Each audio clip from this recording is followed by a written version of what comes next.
Fala, meus amores, como é que vocês estão? Olha, esse vídeo é extremamente importante que você fique até o final.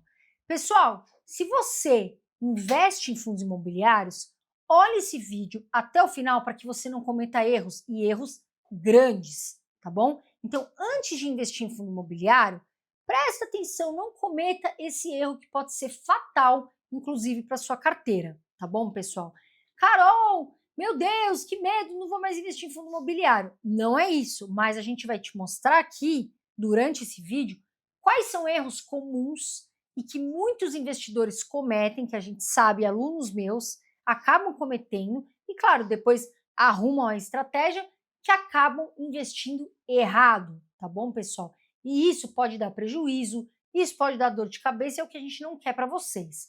Então, pessoal, durante esse vídeo, a gente sabe que existe uma maioria de pessoas aí, muita gente investe em fundo imobiliário, mas muita gente comete esse erro. Isso é uma coisa certa, tá? Então, quando eu falo a maioria, é a maioria mesmo, turma. É muita gente. É muita gente que às vezes começou, que é iniciante, que se baseia em poucos, né, indicadores e acaba acontecendo isso. Então, fica até o final, turma, porque a gente vai falar, olha, dois erros importantes que os investidores de fundo imobiliário fazem, erram aí feio. Olhar só para o dividendo ou olhar só para o PVP, tá bom? Isso daqui, tá barato, PVP tá barato, né? Tá pagando muito dividendo. Isso faz com que você possa errar feio. Por quê, pessoal? Nesse vídeo eu vou te mostrar por que isso pode ser um erro. E mais, gente, eu vou te mostrar que às vezes um fundo pode complementar com um outro fundo. Você pode montar uma carteira estratégica de fundos que são diferentes, mas que te entregam uma pizza boa no final, um resultado bom no final. Então, que te mostra uma carteira inteligente de fundos imobiliários, né? Montada para você evitar de errar, de cometer esse erro. Outra coisa, pessoal, não existe fórmula mágica, tá bom? Vou montar essa carteira com esse, se ele vai fazer um milagre. Não, por quê? Porque depende de cada perfil, né? Tem gente que gosta mais de perfil de tijolo, tem gente que gosta de papel metade de tijolo, enfim. Mas o grande ponto aqui é não cometer esses erros que a gente vai falar agora. Agora, antes de mais nada, turma, me fala aqui, da onde você está vendo esse vídeo? A gente gosta de saber de onde está vindo o nosso público. Então, comenta aqui embaixo o seu nome, de onde você está vendo esse vídeo, se já investe em fundo imobiliário, comenta aqui com a gente. Mas vem aqui, criatura embaixo, e comenta aqui. Pessoal, o erro mais comum, tá, de quem investe em fundo imobiliário. O investidor, ele entra querendo, como eu falei, encontrar o fundo perfeito. E isso não existe. O que ele quer? Ele quer a Gisele Bündchen no fundo imobiliário, né? Ele quer achar o fundo barato, o fundo excelente, que paga bom dividendo, que não tem nenhum problema. PVP tá 0,10. PVP tal, que tá lindo, tá perfeito, né? A famosa Gisele Bündchen do fundo imobiliário. Pessoal, não dá certo. Até a Gisele Bündchen, sendo linda, é um pouco de inveja também, tem os defeitos dela. Então, pessoal, não existe isso e tem muito investidor que procura isso. O que acontece, pessoal? Tem fundo, né, que a pessoa vai lá e ela começa a ver no investidor 10, a gente usa o investidor 10 aqui, ela começa, né, a filtrar tudo ali, qual o maior dividendo, né, e pelo menor PVP. Só que o que acontece? Se paga mais é bom, e se tá barato é oportunidade. Calma, por quê? Na prática, não é assim que a gente analisa, turma. Olha só, a solução é simples, mas a gente vai exigir uma mudança grave de postura sua. Em vez de você ficar lá procurando o fundo perfeito, pessoal, você precisa começar a montar uma estratégia, tá? Às vezes aquele fundo ele não paga tão bem como um outro, mas ele tem algo aqui que funciona muito bem, que nesse outro talvez não funcione. Às vezes é um fundo mais conservador, às vezes é um fundo mais arrojado. Então, é montar uma estratégia de fiz aquela pizza, famosa pizza, que seja estrategicamente boa, tá? Perfeito, nunca vai ser. A gente sabe disso, é difícil também, mas que seja estrategicamente boa. Pessoal, olha só, a pergunta certa não é assim, qual paga mais? A pergunta certa é, esse fundo faz sentido na minha carteira? Às vezes ele paga mais, mas às vezes ele é mais arrojado. Faz sentido para o meu perfil ter na minha carteira, né? Então, Quando você parar de buscar, turma, o melhor fundo, de coração aqui, de verdade, e passar a seguir uma estratégia, o seu risco vai diminuir muito na sua carteira. Olha só, dividend yield, por que pode ser uma furada dividend yield alta? A gente viu isso com o DEVA 11, né, turma? Teve um monte de gente lá atrás que comprou o DEVA 11 e está pagando um dividendo altíssimo. Turma, o dividend yield, ele responde a uma pergunta simples, tá? Quanto que esse fundo paga de renda em relação ali ao preço da cota, certo? Só que o problema que muita gente esquece é que esse número ele pode aumentar por um motivo ruim. A cota caiu, o preço da cota caiu. E aí a pessoa se engana, ela fala, pô, super legal, vou comprar, que foi o que aconteceu com o DEVA 11. E aí ela vai lá e compra só por causa do dividend yield. Tava bom? Não, tava passando um monte de problema. E a pessoa comprou só pelo dividendo. Então, pessoal, aqui é uma armadilha que pode ser grave do dividendo alto. Às vezes o investidor olha um fundo e ele fala, tá pagando 1% ao mês ou mais de 1% ao mês. Opa, aqui é que eu vou entrar, achei uma mina de ouro. Mas, na verdade, ele pode estar entrando num fundo que é muito mais arriscado, tá? Que pode ser ali um fundo com menos previsibilidade, pode ser um fundo que não tem tanta constância, né? Pode ser até um FII que recebeu naquele mês, não é típico, mas naquele mês ele pagou um dividendo de alto. Mas e nos outros? Ou naqueles 3 meses ele pagou alto, mas e lá atrás? Como é que é o histórico? Entendeu? Claro, rendimento passado não garante rendimento futuro. Mas você olha para o histórico do fundo 5 anos, você vê que ele não foi bem. Aí, de repente, 3 meses, num ano, ele foi bem. A gente dá uma confundida, né, Renan? Dá aquela. Pô, por que será, né? Sim. Então, a gente tem que olhar isso. Outro ponto, né, pessoal? Então, isso, de olhar só o dividendo de 1% a volátil, tal, você pode perder até patrimônio ao longo do tempo, tá? Eles pegam DEVA 11 e aí? Paga mais de 1%, mas o fundo não valoriza, tá mal das pernas, tá mal o mercado precifica mal, desaba. Então, o que você investiu perdeu na queda. Exato. Qualquer dividendo que você ganhou já foi pro ralo. Exato. Você investiu, mas daí, pô, a cota cai, o dividendo alto, você perdeu lá já na queda, né? Cai o fundo, despenca. Então, cuidado, tá, pessoal? Cuidado com isso. Dividendo, quando está muito acima da média também, a gente tem que ver ali, né, investigação. Tem gente que se empolga. Por quê? Antes de investir, vale você se perguntar, é sustentável esse rendimento? Né? É realmente sustentável? É constante? Né?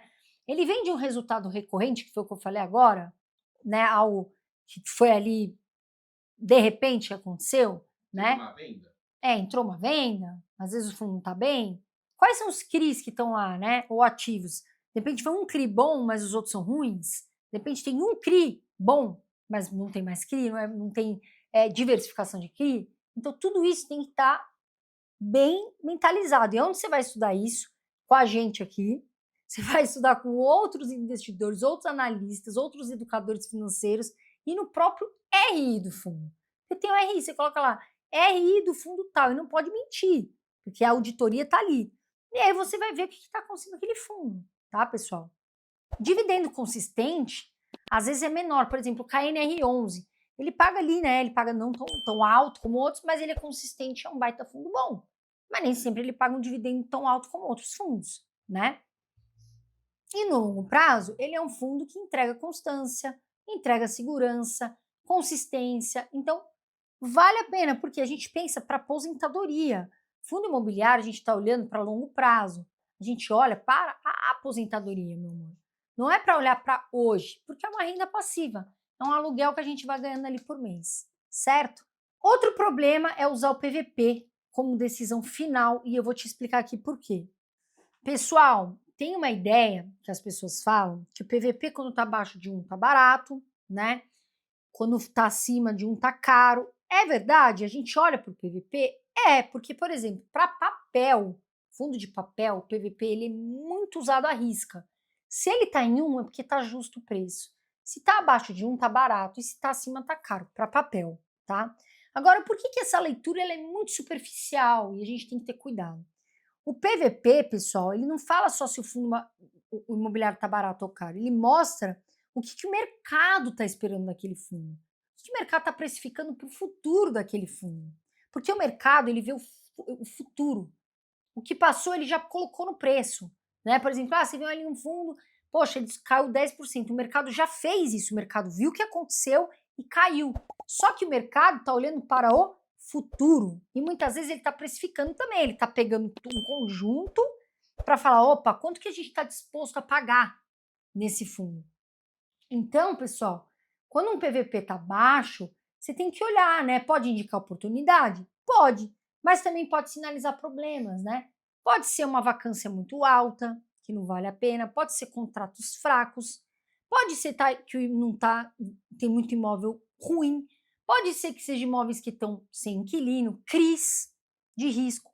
Então a gente tem que olhar isso também. Nada, pessoal, fica barato à toa. Nada. Sempre a gente tem que avaliar muito bem isso. Da mesma forma, um PVP que está acima de 1 pode indicar qualidade, tem um fundo. O MXRF11 nunca sai de 1.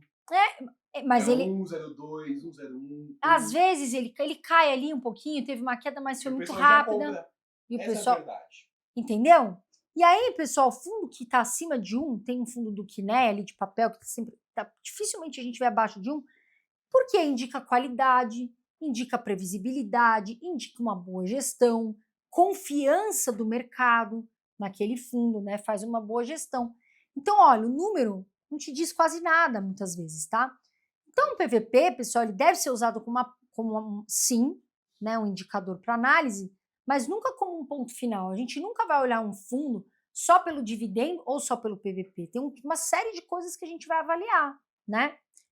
Então, quando você vê um fundo muito descontado ou caro, a pergunta que fica é: por que o mercado está precificando esse fundo dessa forma? O que está acontecendo dentro daquele fundo? Por isso a gente fala muito para vocês, pessoal, vejam fatos relevantes, veja o RI, veja se teve alguma compra, alguma venda, né? Tudo isso, por quê? Os CRIs, para que você saiba por que o mercado está fazendo essa estimativa, né? Então, esse indicador, ele serve para te guiar no seu estudo, sim, dividendo, né, entre outros, mas não para tomar uma decisão sozinho, tá? Tem que ter uma avaliação conjunta de vários outros fatores. O que importa, tá, pessoal, na minha visão, na análise que eu anotei de um fundo imobiliário? Aquele investidor que é mais consciente, né, ele não toma, a gente sabe, ele não vai tomar uma decisão num fator isolado.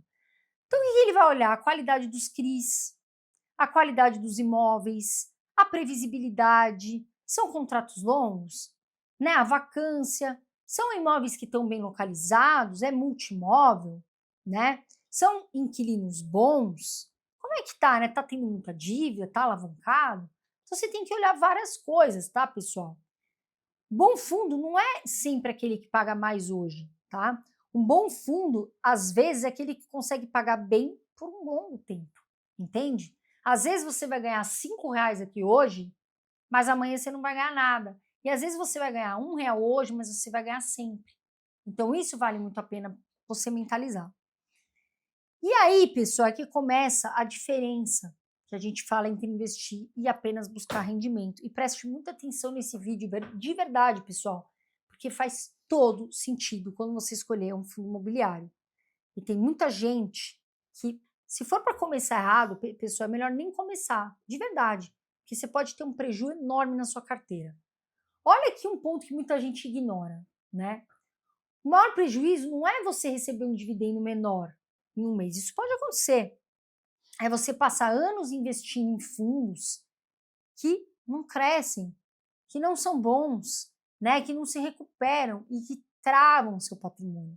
Ou seja, é um fundo que paga, mas ele está travando seu patrimônio. Não é aquele que às vezes paga um dividendo, poxa, hoje eu ganhei 1%, mas amanhã eu ganhei 0,8%.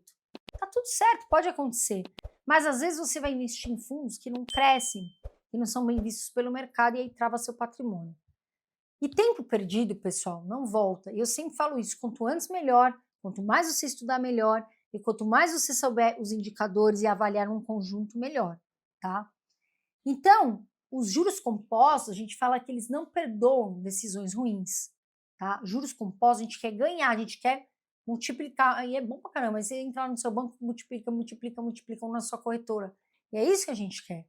E a intenção dos fundos imobiliários justamente é essa bola de neve, né? É de mais juros compostos, para você ganhar por mês cada vez mais e ter uma boa aposentadoria. Outro ponto, pessoal, é a mentalidade do investidor. Quando você entende isso, a sua chave ela vira, literalmente. Você para de ficar caçando lá no seu computador, né? Ah, quem paga mais, quem paga menos, né? Você para de investir só olhando alguns pontos e você avalia aquele fundo. Você abre o computador e aí você vai fazer o quê? Pô, deixa eu avaliar todo esse fundo. O que ele tem? Como é que ele tá? Poxa, por que ele tá pagando dividendo assim? O que tem de fato relevante? Quais são as notícias que o mercado está falando desse fundo? Né? O que os analistas estão falando? Deixa eu estudar de uma forma mais consciente. Então, pessoal, no fim das contas, investir em fundo imobiliário não é sobre ganhar mais em um mês específico. É você construir renda, é você construir seu patrimônio, é você ter um patrimônio consistente ao longo do tempo. E é por isso que a gente trouxe aqui esse tema, tá bom, pessoal? Para que quando você avalie, não veja só o PVP, não veja só o dividend yield, que você pode se dar mal, e realmente a maioria, pessoal, infelizmente, se dá mal ali no começo, tá bom? Agora eu quero saber o seguinte, qual vai ser a pergunta nossa aqui do vídeo de hoje? Qual foi o pior fundo imobiliário que você investiu? Ai! Vai entender a 11 adoidado. Qual foi o fundo imobiliário que você tomou o maior preju? Mas pode falar, porque aqui a gente abre também. Eu tinha Deva 11 na carteira também. Tomou prejuízo. Tomou prejuízo também. Eu vendi, Também mas na tomou. Pets, que eu sei. Na Ação Pets. Essa aí, 80% de prejuízo eu tomei. Comenta aqui embaixo comigo, qual foi o fundo imobiliário que você tomou o maior prejuízo? Carol, eu fiz uma cagada aqui. Comenta aqui embaixo com a gente. Não tem problema, errar é humano, mas não vamos persistir. Certo, pessoal? Eu sempre falo para vocês, um grande beijo de luz, fiquem com Deus, que é o mais importante. Quem investe, ó, o futuro agradece. Voa Brasil e até o próximo vídeo.